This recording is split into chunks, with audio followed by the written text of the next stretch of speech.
नमस्कार दोस्तों, NCERT audio books प्रस्तुत करते हैं कक्षा 10 की भूगोल की पाठ्य पुस्तक समकालीन भारत भाग 2। प्रस्तुत है इस पुस्तक का चौथा अध्याय, कृषि। कृषि की दृष्टि से भारत एक महत्वपूर्ण देश है। इसकी 2/3 जनसंख्या कृषि कार्यों में संलग्न है। कृषि एक प्राथमिक क्रिया है जो हमारे लिए अधिकांश खाद्यान्न उत्पन्न करती है। खाद्यान्नों के अतिरिक्त यह विभिन्न उद्योगों के लिए कच्चा माल भी पैदा करती है। इसके अतिरिक्त कुछ उत्पादों जैसे चाय, कॉफी, मसाले इत्यादि का भी निर्यात किया जाता है। कृषि के प्रकार। कृषि हमारे देश की प्राचीन आर्थिक क्रिया है। पिछले हजारों वर्षों के दौरान भौतिक, पर्यावरण, प्रौद्योगिकी और सामाजिक सांस्कृतिक रीति रिवाजों के अनुसार खेती करने की विधियों में सार्थक परिवर्तन हुआ है। जीवन निर्वाह खेती से लेकर वाणिज्य खेती तक कृषि के अनेक प्रकार हैं। वर्तमान समय में भारत के विभिन्न भागों में निम्नलिखित प्रकार के कृषि तंत्र अपनाए गए हैं। प्रारंभिक जीविका निर्वाह कृषि। इस प्रकार की कृषि भारत के कुछ भागों में अभी भी की जाती है। प्रारंभिक जीवन निर्वाह कृषि भूमि के छोटे टुकड़ों पर आदिम कृषि औजारों जैसे लकड़ी के हल, दांव और खुदाई करने वाली छड़ी तथा परिवार अथवा समुदाय श्रम की मदद से की जाती है। इस प्रकार की कृषि प्रायः मानसून, मृदा की प्राकृतिक उर्वरता और फसल उगाने के लिए अन्य पर्यावरणीय परिस्थितियों की उपयुक्तता पर निर्भर करती है। यह कर्तन दहन प्रणाली अर्थात स्लैश एंड बर्न कृषि है। किसान जमीन के टुकड़े साफ करके उन पर अपने परिवार के भरण पोषण के लिए अनाज व अन्य खाद्य फसलें उगाते हैं। जब मृदा की उर्वरता कम हो जाती है तो किसान उस भूमि के टुकड़े से स्थानांतरित हो जाते हैं और कृषि के लिए भूमि का दूसरा टुकड़ा साफ करते हैं। कृषि के इस प्रकार के स्थानांतरण से प्राकृतिक प्रक्रियाओं द्वारा मिट्टी की उर्वरता शक्ति बढ़ जाती है। चूंकि किसान उर्वरक अथवा अन्य आधुनिक तकनीकों का प्रयोग नहीं करते, इसलिए इस प्रकार की कृषि में उत्पादकता कम होती है। देश के विभिन्न भागों में इस प्रकार की कृषि को विभिन्न नामों से जाना जाता है। उत्तर पूर्वी राज्यों असम, मेघालय, मिजोरम और नागालैंड में इसे झूम कहा जाता है। मणिपुर में पामलू और छत्तीसगढ़ के बस्तर जिले और अंडमान निकोबार द्वीप समूह में इसे दीपा कहा जाता है। गहन जीविका कृषि। इस प्रकार की कृषि उन क्षेत्रों में की जाती है जहां भूमि पर जनसंख्या का दबाव अधिक होता है। यह श्रम गहन खेती है जहां अधिक उत्पादन के लिए अधिक मात्रा में जैव रासायनिक निवेशों और सिंचाई का प्रयोग किया जाता है। भूस्वामित्व में विरासत के अधिकार के कारण पीढ़ी दर पीढ़ी जोतों का आकार छोटा और लाभप्रद होता जा रहा है और किसान वैकल्पिक रोजगार न होने के कारण सीमित भूमि से अधिकतम पैदावार लेने की कोशिश करते हैं।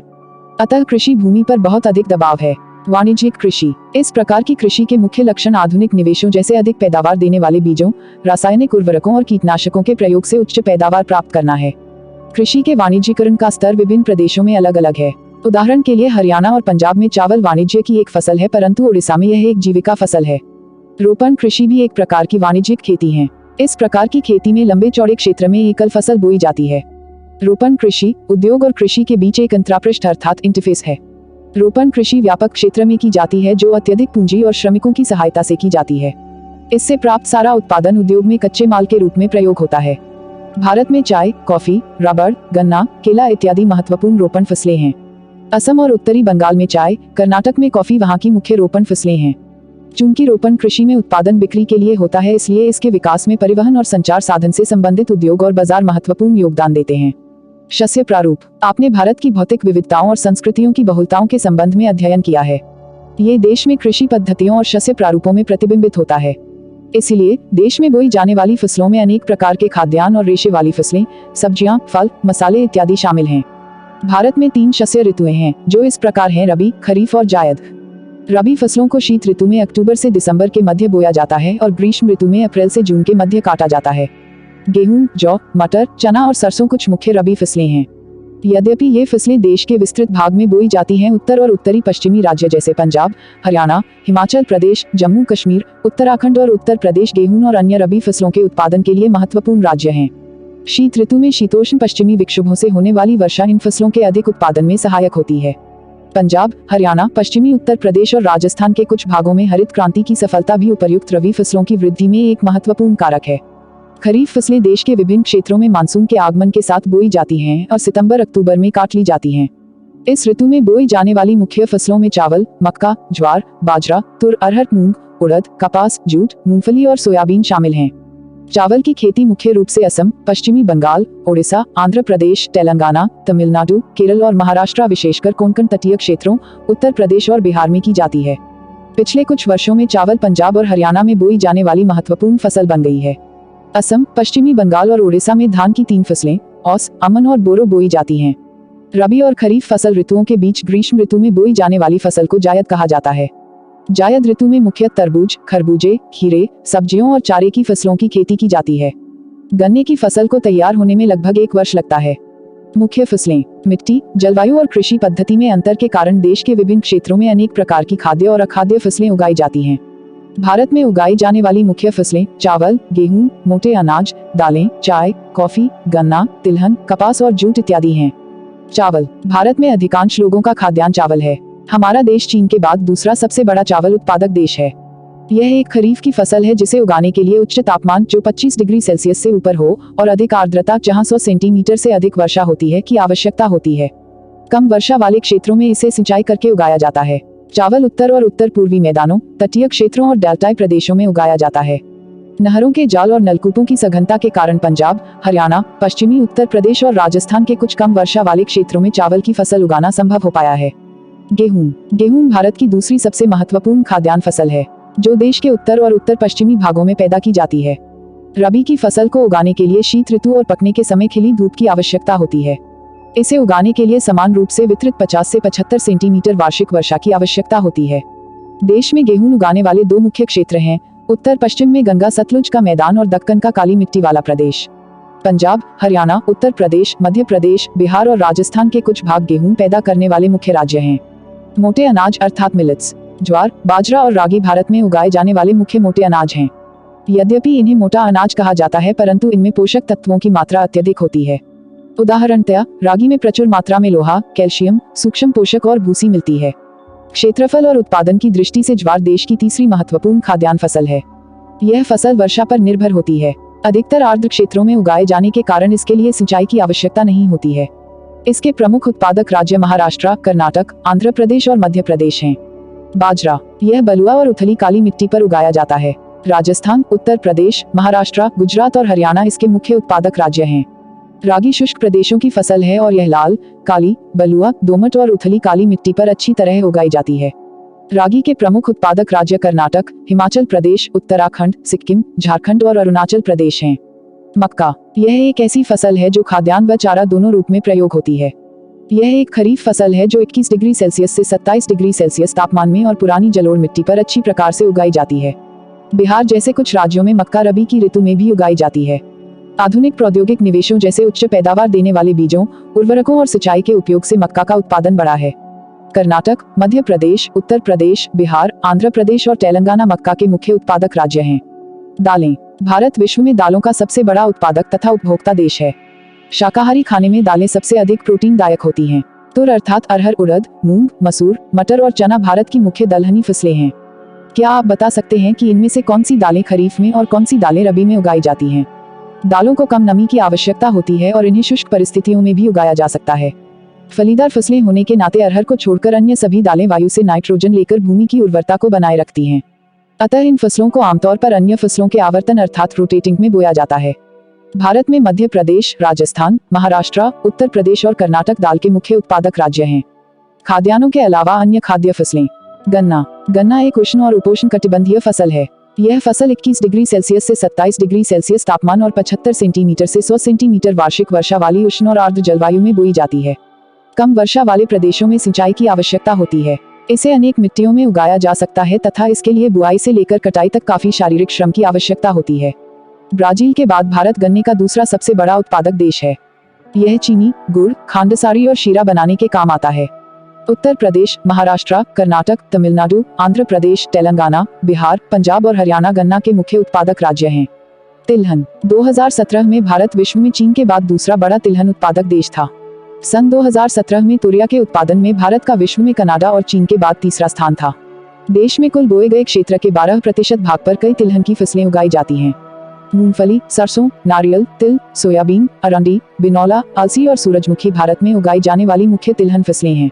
इनमें से अधिकतर खाद्य हैं और खाना बनाने में प्रयोग किए जाते हैं, परंतु इनमें से कुछ तेल के बीजों को साबुन, प्रसाधन अर्थात श्रृंगार का सामान और उपटन उद्योग में कच्चे माल के रूप में भी प्रयोग किया जाता है।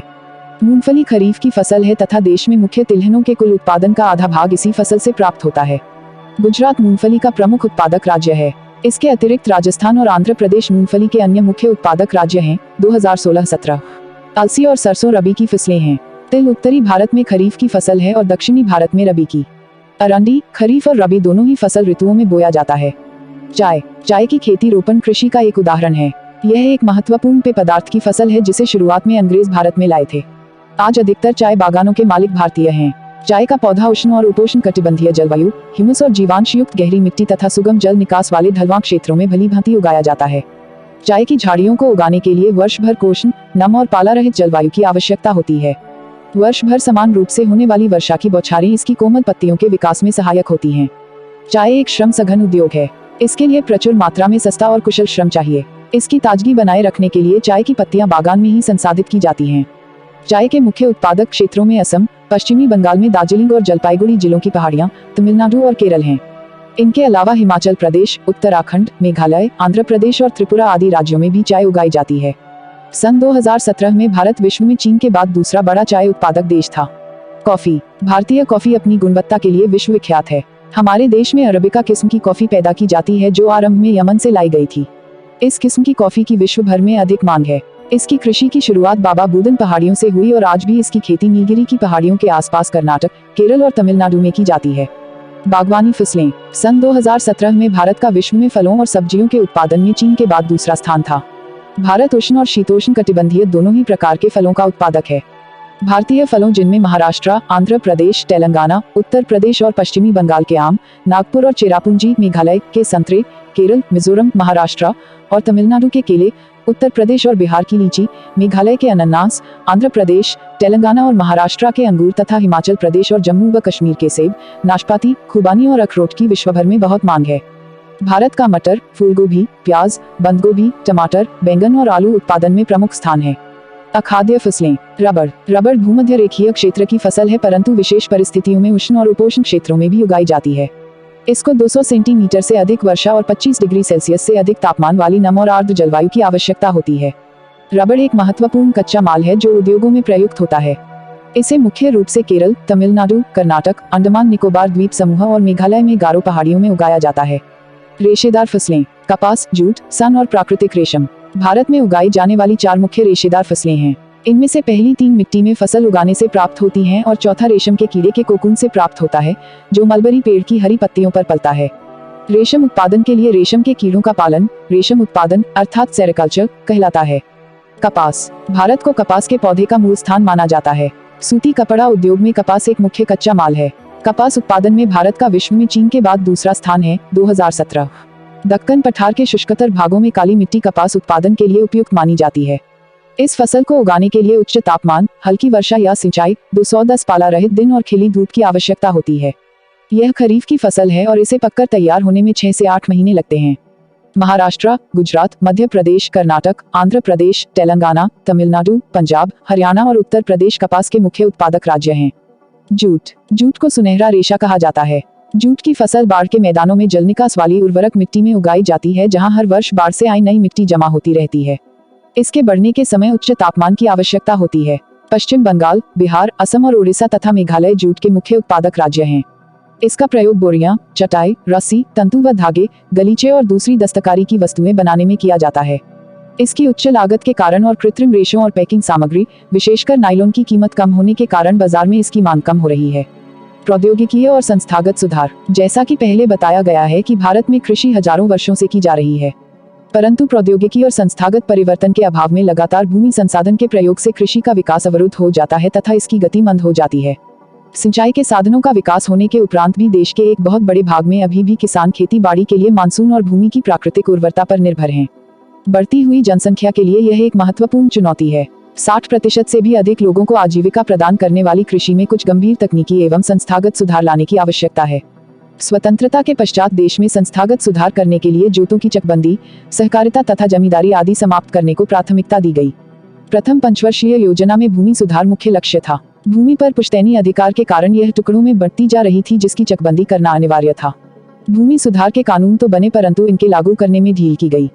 1960 और 1970 के दशकों में भारत सरकार ने कई प्रकार के कृषि सुधारों की शुरुआत की। पैकेज टेक्नोलॉजी पर आधारित हरित क्रांति तथा श्वेत क्रांति अर्थात ऑपरेशन फ्लड जैसी कृषि सुधार के लिए कुछ रणनीतियां आरंभ की गई थी, परंतु इसके कारण विकास कुछ क्षेत्रों तक ही सीमित रह गया। इसलिए 1980 तथा 1990 के दशकों में व्यापक भूमि विकास कार्यक्रम शुरू किया गया जो संस्थागत और तकनीकी सुधारों पर आधारित था।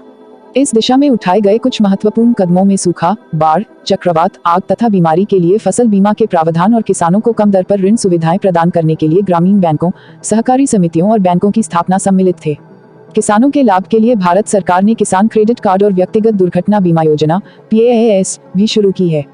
इसके अलावा आकाशवाणी और दूरदर्शन पर किसानों के लिए मौसम की जानकारी के बुलेटिन और कृषि कार्यक्रम प्रसारित किए जाते हैं। किसानों को बिचौलियों और दलालों के शोषण से बचाने के लिए न्यूनतम सहायता मूल्य और कुछ महत्वपूर्ण फसलों के लाभदायक खरीद मूल्यों की सरकार घोषणा करती है। कृषि भारतीय अर्थव्यवस्था की रीढ़ की हड्डी रही है। सकल घरेलू उत्पाद में कृषि के योगदान का अनुपात 1951 से लगातार घटने के उपरांत भी यह 2010-11 में देश की लगभग 52% जनसंख्या के लिए रोजगार और आजीविका का साधन थी। कृषि का सकल घरेलू उत्पाद में घटता अंश गंभीर चिंता का विषय है, क्योंकि कृषि में किसी भी प्रकार की गिरावट और प्रगतिरोध अर्थव्यवस्था के अन्य क्षेत्रों में गिरावट लाएंगे जो समाज के लिए व्यापक निहितार्थ हैं। कृषि के महत्व को समझते हुए भारत सरकार ने इसके आधुनिकीकरण के लिए भरसक प्रयास किए हैं। भारतीय कृषि में सुधार के लिए भारतीय कृषि अनुसंधान परिषद व कृषि विश्वविद्यालयों की स्थापना, पशु चिकित्सा सेवाएं और पशु प्रजनन केंद्र की स्थापना, बागवानी विकास, मौसम विज्ञान और मौसम के पूर्वानुमान के क्षेत्र में अनुसंधान और विकास की वरीयता दी गई। पिछले वर्षों में सकल घरेलू उत्पाद में वृद्धि हुई है, परंतु इससे देश में पर्याप्त मात्रा में रोजगार के अवसर उपलब्ध नहीं हो रहे हैं। कृषि में विकास दर कम हो रही है, जो कि एक चिंताजनक स्थिति है। वर्तमान में भारतीय किसान को अंतर्राष्ट्रीय प्रतिस्पर्धा से एक बड़ी चुनौती का सामना कृषि सेक्टर में विशेष रूप से करना पड़ रहा है।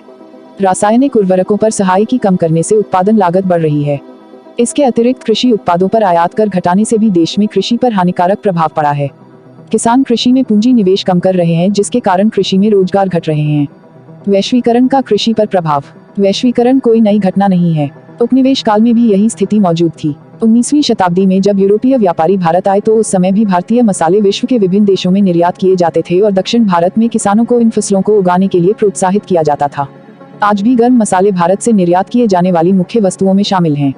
ब्रिटिश काल में अंग्रेज व्यापारी भारत के कपास क्षेत्र की ओर आकर्षित हुए और भारतीय कपास को ब्रिटेन में सूती वस्त्र उद्योग के लिए कच्चे माल के रूप में निर्यात किया गया। मैनचेस्टर और लिवरपूल में सूती वस्त्र उद्योग भारत में पैदा होने वाली उत्तम किस्म की कपास की उपलब्धता पर फली फूली। आपने 1917 में बिहार में हुए चंपारण आंदोलन के बारे में पढ़ा होगा। इसकी शुरुआत इसलिए हुई कि इस क्षेत्र के किसानों पर नील की खेती करने के लिए दबाव डाला गया था। नील ब्रिटेन के सूती वस्त्र उद्योग के लिए कच्चा माल था। ये किसान इसलिए भड़के क्योंकि उन्हें अपने उपभोग के लिए अनाज उगाने से मना कर दिया गया था। 1990 के बाद वैश्वीकरण के तहत भारतीय किसानों को कई नई चुनौतियों का सामना करना पड़ रहा है। चावल, कपास, रबर, चाय, कॉफी, जूट और मसालों का मुख्य उत्पादक होने के बावजूद भारतीय कृषि विश्व के विकसित देशों से स्पर्धा करने में असमर्थ है, क्योंकि उन देशों में कृषि को अत्यधिक सहायता दी जाती है। आज भारतीय कृषि दोराहे पर है। भारतीय कृषि को सक्षम और लाभदायक बनाना है तो सीमांत और छोटे किसानों की स्थिति सुधारने पर जोर देना होगा। हरित क्रांति ने लंबा चौड़ा वायदा किया, परंतु आज यह कई विवादों से घिरी है। यह आरोप लगाया जाता रहा है कि हरित क्रांति के दौरान रसायनों के अधिक प्रयोग, जलभूतों के सूखने और जैव विविधता विलुप्त होने के कारण भूमि का निम्नीकरण हुआ है। आज जीन क्रांति संकेत शब्द है, जिसमें जेनेटिक इंजीनियरिंग सम्मिलित है। वास्तव में कार्बनिक अर्थात ऑर्गेनिक कृषि का आज अधिक प्रचलन है, क्योंकि यह उर्वरकों तथा कीटनाशकों जैसे कारखानों में निर्मित रसायनों के बिना की जाती है। इसलिए पर्यावरण पर इसका नकारात्मक प्रभाव नहीं पड़ता। कुछ अर्थशास्त्रियों का यह भी मानना है कि बढ़ती जनसंख्या के कारण घटते आकार के जोतों पर यदि खाद्यान्नों की खेती ही होती रही तो भारतीय किसानों का भविष्य अंधकार में है। भारत में लगभग 83.3 करोड़ लोग लगभग 25 करोड़ हेक्टेयर भूमि पर निर्भर हैं। इस प्रकार एक व्यक्ति के हिस्से में औसतन आधा हेक्टेयर से भी कम कृषि भूमि आती है। भारतीय किसानों को सस्यावर्तन करना चाहिए और खाद्यान्नों के स्थान पर कीमती फसलें उगानी चाहिए। इससे आमदनी अधिक होगी और इसके साथ पर्यावरण निम्नीकरण में कमी आएगी। फलों, औषधीय पौधों, बायोडीजल फसलों जैसे जट्रोफा और जोजोबा फूलों और सब्जियों को उगाने के लिए चावल या गन्ने से बहुत कम सिंचाई की आवश्यकता है। भारत में जलवायु विविधता का विभिन्न प्रकार की कीमती फसलें उगाकर उपयोग किया जा सकता है। हमारी पाठ्य पुस्तक का चौथा अध्याय यहाँ समाप्त होता है। आपसे अनुरोध है कि इस ऑडियो बुक को ज्यादा से ज्यादा शेयर करें। इस ऑडियो बुक से संबंधित यदि कोई शिकायत या सुझाव हो तो आप हमें कमेंट बॉक्स में जरूर लिखें। आपकी प्रतिक्रिया हमारे लिए अति महत्वपूर्ण है, ताकि हम आपके लिए इस ऑडियो बुक को और भी बेहतर बना सकें। अब हम आपसे मिलेंगे इसी पाठ्य पुस्तक के अगले अध्याय में। तब तक के लिए खुश रहिए, मस्त रहिए और खूब मन लगाकर पढ़ाई कीजिए। जय हिंद, जय भारत।